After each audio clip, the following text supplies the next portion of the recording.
अब हम पढ़ेंगे टू स्ट्रोक इंजन के बारे में। ठीक है, हमने 4 स्ट्रोक अपने पढ़ लिया, डीजल पढ़ लिया और साथ ही साथ में अपने पेट्रोल भी पढ़ लिया। ज़्यादा फ़र्क नहीं था, इसमें स्पार्क प्लग था, इसमें बहनचोद वो आया अपना क्या बोलते हैं, इंजेक्शन वाला आया। ठीक है, इंजेक्शन वाला आया, इंजेक्शन। अभी टू स्ट्रोक इंजन में पढ़ते हैं। पहले टू स्ट्रोक पेट्रोल इंजन देखते हैं।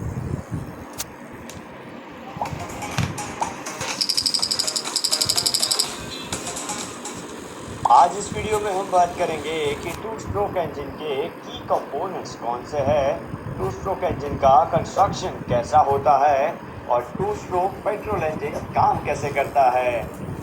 तो शुरुआत करते हैं की कंपोनेंट से।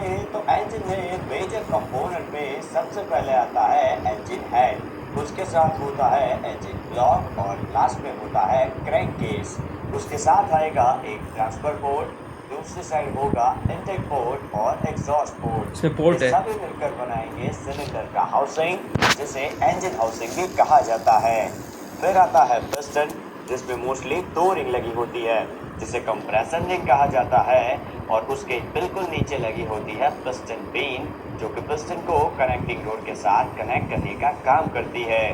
उसके बाद आता है कनेक्टिंग रोड, जिसके छोटे सिरे को स्मॉल एंड बेयरिंग कहा जाएगा और बड़े वाले सिरे को बिग एंड बेयरिंग। उसके बाद आएगा क्रैंक शाफ्ट, जो कि आउटपुट शाफ्ट भी कहा जाता है, और लास्ट में होगा एक स्पार्क प्लग, जो कि इग्निशन सिस्टम का पार्ट है। अब आता है कंस्ट्रक्शन के ऊपर। तो इंजन सिलेंडर में पिस्टन को फिट किया जाएगा, जिसमें जो पिस्टन रिंग है वो सीलिंग इफेक्ट प्रोवाइड करेगी। अब जो पिस्टन के पिस्टन पिन है उसके साथ कनेक्टिंग रोड का स्मॉल एंड जो है वो कनेक्ट होगा। अब कनेक्टिंग रोड के बिग एंड के साथ जो क्रैंकशाफ्ट है उसकी वेब को कनेक्ट किया जाएगा, जबकि क्रैंकशाफ्ट क्रैंक केस के ऊपर माउंट की गई होगी। अब जो पिस्टन हेड है उसमें स्पार्क प्लग को कनेक्ट किया जाएगा, ताकि वो कंबशन चैम्बर के अंदर स्पार्क प्रोवाइड कर सके। अब बात करते हैं वर्किंग की। तो इंजन में मेनली 2 स्ट्रोक होते हैं, जिसमें से पहला है अपर स्ट्रोक, जिसमें 2 प्रोसेस होती है। पिस्टन के नीचे सम्प में इनटेक पोर्ट में से फ्यूल आएगा, जबकि पिस्टन के ऊपर कंबशन चैम्बर में एग्जॉस्ट पोर्ट और ट्रांसफर पोर्ट क्लोज होने पर फ्यूल कंप्रेस होगा, और अपर स्ट्रोक के खत्म होने से थोड़े पहले जो स्पार्क प्लग है वो स्पार्क करेगा और फ्यूल को इग्नाइट करेगा, जिसके कारण फ्यूल इग्नाइट होगा और फ्यूल का कंबशन स्टार्ट देखो अपवर्ड स्ट्रोक दिखा, देखो हो जाएगा। हाँ। अब downward stroke start intake port में से फ्यूल आएगा, जबकि पिस्टन के ऊपर कंबशन चैम्बर में एग्जॉस्ट पोर्ट और ट्रांसफर पोर्ट क्लोज होने पर फ्यूल कंप्रेस होगा, और अपवर्ड स्ट्रोक के खत्म होने से थोड़े पहले जो स्पार्क प्लग है वो स्पार्क करेगा और फ्यूल को इग्नाइट करेगा, जिसके कारण फ्यूल इग्नाइट होगा और फ्यूल का कंबशन स्टार्ट हो जाए। अब कनेक्टिंग रोड के बिग एंड के साथ स्पार्क प्रोवाइड कर सके। अब बात करते हैं वर्किंग की। तो इंजन में मेनली 2 स्ट्रोक होते अब देखो हैं, जिसमें से इसमें पहला है अपर स्ट्रोक, इनलेट कौन सा था और आउटलेट कौन सा था। देखो सिस्टम का, जिसे कंप्रेसर रिंग कहा जाता है, और एग्जॉस्ट पोर्ट, इनलेट पोर्ट नीचे वाला है, ठीक है। और एग्जॉस्ट पोर्ट। अब देखो क्या होता है सीन। में इनटेक पोर्ट में से फ्यूल आएगा होते हैं, जिसमें से पहला, ताकि वो कंबशन चैम्बर के अंदर स्पार्क प्रोवाइड कर सके। इनलेट वाला नीचे है। अब देखो क्या है, यहाँ से ये घुसेगा हवा, ठीक है, ये पूरा इसको भर देगा और फिर ये ट्रांसफर होकर इधर जाएगा, और जो पहले से हवा उसके ब्लास्ट होगा वो बाहर से निकल जाएगा। एग्जाम्पल करते हैं वर्किंग की। तो इंजन में मेनली 2 स्ट्रोक होते हैं, जिसमें से पहला है अपर स्ट्रोक, जिसमें 2 प्रोसेस होती है। पिस्टन के नीचे सम्प में इनटेक पोर्ट में से फ्यूल आएगा, जबकि पिस्टन के ऊपर कंबशन चैम्बर में देखो अपवर्ड स्ट्रोक में सक्शन और कंप्रेशन होता है, ठीक है। अपवर्ड आजकल भैंचो 80 वाले जा रहे हैं, ठीक है, सक्शन और कंप्रेशन होता है। एग्जॉस्ट पोर्ट और ट्रांसफर पोर्ट क्लोज होने पर फ्यूल कंप्रेस होगा, और अपवर्ड स्ट्रोक के खत्म होने से थोड़े पहले जो स्पार्क प्लग है वो स्पार्क करेगा और फ्यूल को इग्नाइट करेगा, जिसके ठीक है, कारण इसमें सक्शन और कंप्रेशन होगा और फ्यूल का कंबशन स्टार्ट हो जाएगा। अब डाउनवर्ड स्ट्रोक स्टार्ट होने पर पिस्टन के नीचे क्रैंक केस में फ्यूल कंप्रेस होगा, मगर इनटेक पोर्ट क्लोज होने पर फ्यूल ट्रांसफर पोर्ट से। अब देखो इसमें क्या क्या हुआ, पावर और एग्जॉस्ट, ठीक है। पावर हुआ एक, तो ये अब जब नीचे आएगा तो इनटेक बंद कर देगा, फिर ये सारे इसमें चले जाएंगी। पर कंबशन चैम्बर में आ जाएगा।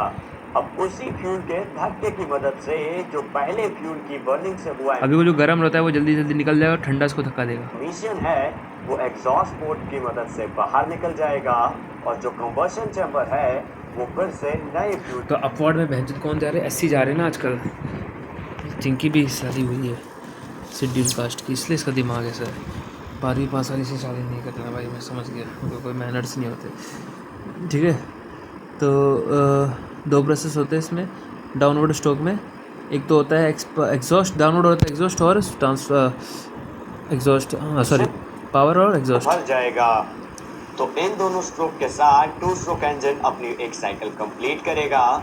अब 2 स्ट्रोक वाले इंजन में मेनली एक ही प्रॉब्लम होती है और वो है स्कैवेंजिंग की। स्कैवेंजिंग का मतलब है एक ऐसा प्रोसेस जिसमें फ्रेश चार्ज को कंबशन चैम्बर में एंटर करवाने के साथ साथ एग्जॉस्ट गैस को धक्का देके बाहर निकाला जाता है। अब देखो 2 स्ट्रोक में ही ना ये स्कैवेंजिंग का प्रॉब्लम आता है, हमने पहले भी पढ़ा था। देखो यहाँ पे भी बुक में भी मैंने लिखा है कहीं पे स्कैवेंजिंग प्रोसेस 2 स्ट्रोक के लिए।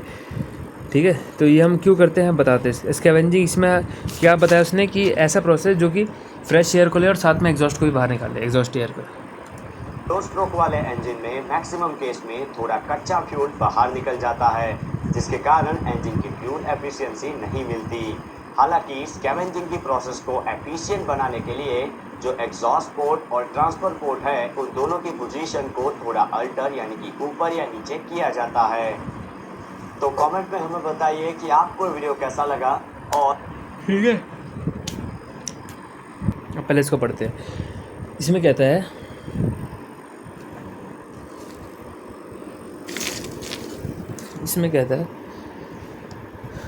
इन 4 stroke engine there are 2 unproductive stroke. कौन कौन से? Suction and exhaust. नॉर्मल सी बात से ये प्रोडक्ट हमारे को कुछ प्रोडक्टिव देते नहीं है, बस ये खींचते हैं। So there is only 1 power stroke for 2 revolution of caste. मतलब 2 रेवोल्यूशन में 1 पावर स्ट्रोक निकलता है। ठीक है, इसको याद रखना। Only 1 power stroke for 2 revolution in 2 stroke. These 2 events are serve alternatively. हमने पढ़ा जैसे अभी वीडियो देख के। Without piston stroke such that cycle is complete in 2 stroke और 1 रेवोल्यूशन ऑफ क्रैंक। ठीक है, 2 स्ट्रोक या फिर 1 रेवोल्यूशन। इसमें 1 रेवोल्यूशन होता है 2 स्ट्रोक में और 2 काम होते हैं। इसमें 2 रेवोल्यूशन होते हैं, एक वो होता है। ठीक है, in such engine the theoretical power output is double for the same speed as compare to 4 stroke engine. अब इन पॉइंट्स को याद रखना। In such engine theoretical power output, अब कह सकता है क्वेश्चन आ सकता है, what is theoretical power output is double for the same speed as compare to 4 stroke engine. Normal सी बात है भाई, वो 2 के बदले 1 दे रहा है, ये 1 में वो दे रहा है अपना। ठीक है, 1 रेवोल्यूशन है। ये थ्योरेटिकल आउटपुट जो है डबल है। In 2 stroke engine the filling process is accomplished along with compression stroke and exhaust port with power stroke. This effective stroke is reduced. ये तुमने पढ़ा था 2 स्ट्रोक इंजन में जब फिलिंग प्रोसेस होता है एससी सक्शन और compression is according with compression stroke. Filling है ना, सक्शन और कंप्रेशन एंड कौन कौन सा एग्जॉस्ट एंड पावर अलग अलग हो गया। ठीक है, तो इफेक्टिव स्ट्रोक इज रिड्यूस हो गया stroke number of stroke. Nearly the end of expansion stroke the piston uncover the exhaust port and cylinder pressure drop the atmospheric pressure as the combustion product leaving the cylinder. अब देखो ये बता रहे हैं, वही चीज़ बता रहे हैं कि नियरली एक्सपेंशन स्ट्रोक में क्या होता है, पिस्टन अनकवर करता है एग्जॉस्ट पोर्ट को। ठीक है, the cylinder pressure drop to atmospheric pressure. जो सिलेंडर का प्रेशर होता है वो ये क्वेश्चन आ सकता है कि कैसे कब निकलता है बाहर, जब जो सिलेंडर प्रेशर होता है वो ड्रॉप हो जाता है एटमॉस्फेरिक प्रेशर से to atmospheric pressure. Drop atmospheric pressure नहीं, एटमॉस्फेरिक प्रेशर पर ड्रॉप हो जाता है तो एग्जॉस्ट होता है, बाहर निकल जाता है। क्वेश्चन आया है as combustion product leave the cylinder. Further movement of piston uncover the transfer port permitting the slightly compressed charge in crankcase to enter the engine cylinder. ठीक है, जो पिस्टन होता है वो अनकवर करता है ओके ट्रांसफर पोर्ट को, और जो स्लाइटली कंप्रेस्ड चार्ज होता है क्रैंकेज से इंजन सिलेंडर में आता है। The piston top usually has a projected the piston top usually, एक चीज़ बोलूँ देखो क्या लिखा है, the piston top usually had a projection. ये देखो इससे ये कहता है, ये प्रोजेक्शन ये है ना, ये अपना पिस्टन भाई के ऊपर ये जो लगा हुआ है प्रोजेक्शन है, ठीक है। द कह रहा है the piston top usually has a projection to deflect the fresh charge toward the top of cylinder. Top of cylinder इधर से जो आता है घूम के तो डिफ्लेक्ट करेगा फ्रेश इधर करेगा, ठीक है, इधर करेगा। ये नॉर्मल डिज़ाइनिंग में हुआ होगा, ठीक है। And preventing the flow through the exhaust port, ठीक है, नॉर्मल सी बात है। इसको क्या कहते हैं? Projection. This serve the double purpose of scavenging the combustion product from the upper port of cylinder and preventing the fresh charge from flowing out directly to the exhaust port. अगर ये नहीं होता तो क्या होता है कि हवा इससे भी निकल सकता है, तो ये डिफ्लेक्ट कर देता है इसको। तो ये काम करता है, दो काम करता है, एक तो फ्रेश एयर लेता है और एग्जॉस्ट पोर्ट को निकालता है, ठीक है। अब इसमें कह रहा है if number n is the RPM of engine then number of working stroke per minute in two stroke engine are n, ठीक है। अगर n मतलब अगर 1 RPM है इंजन का, रिवोल्यूशन पर मिनट, तो number of working stroke per minute in two stroke engine are n and n/2 in stroke engine, 4 stroke engine में, ठीक है। अगर मान लो यहाँ पे 2 है, ठीक है, then the number of working stroke per minute in two stroke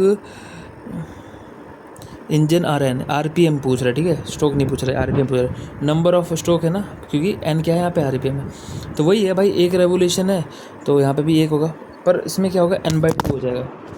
इसमें क्या होगा, n/2 हो जाएगा, ठीक है, n/2 हो जाएगा इन 4 स्ट्रोक इंजन। अगर मान लो कि अगर 4 बार घूम रहा है तो क्या दो काम निकालेगा, 4 बार 2 स्ट्रोक निकालेगा। स्ट्रोक कहने का मतलब ब्लास्ट पावर मान लो, ठीक है। 4 stroke engine have valves while 2 stroke engine have ports, okay. Next, in actual practice output is not exactly double but increased by only 30 to 35% due to, जो पावर आउटपुट है वो double नहीं होता exactly में, पर इंक्रीज होता है 30 to 35% due to reduction in effective expansion stroke, ठीक है। Reduction in effective expansion stroke, इसका मतलब क्या है, ठीक है। अब देखो इसका मतलब क्या है, एक्चुअल प्रैक्टिस में क्या है, पावर डबल नहीं होता है बट 30 to 35% होता है। क्यों? क्योंकि रिडक्शन इन इफेक्टिव एक्सपेंशन, कहने का मतलब क्या है, देखो सुनो, कह रहा है reduction in effective expansion stroke in an engine refer to decrease in the efficiency of power stroke.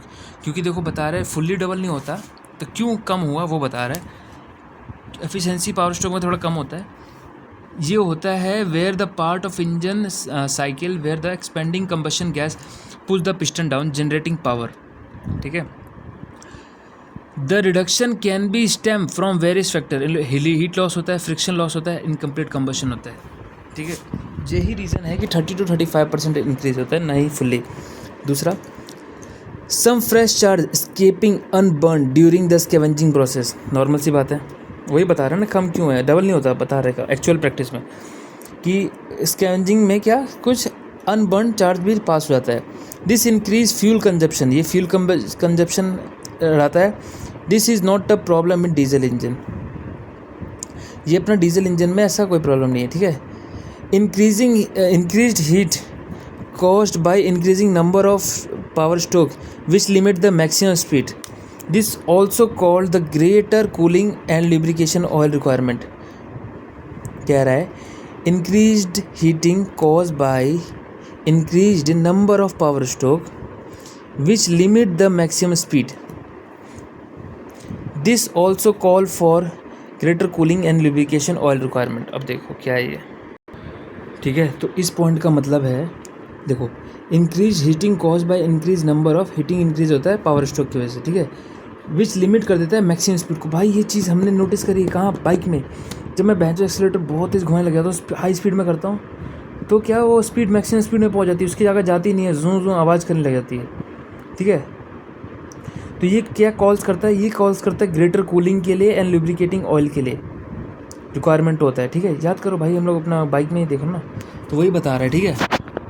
क्या रहा है, in short more power stroke per cycle, more power stroke, ठीक है, per cycle can increase an engine potential speed and power output but other factors को limit कर देता है maximum speed को, ठीक है। ये छोटा सा ग्राफ है, देखो ये